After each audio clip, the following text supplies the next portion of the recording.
May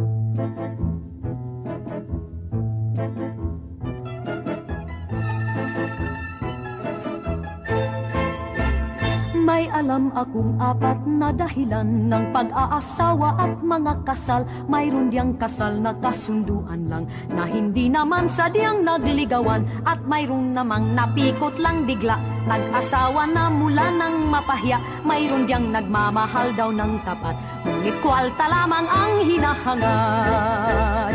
At itong huli, tunay na suyuan ng isang wagas na pagmamahalan. Kahit di gusto ng bawat magulang, ay tuloy pa rin hanggang sa magtanan. Tama ang isa, tatlo ang mali sa mga kasalan sa simbahan. Yan ang dahilan kung bakit ganyan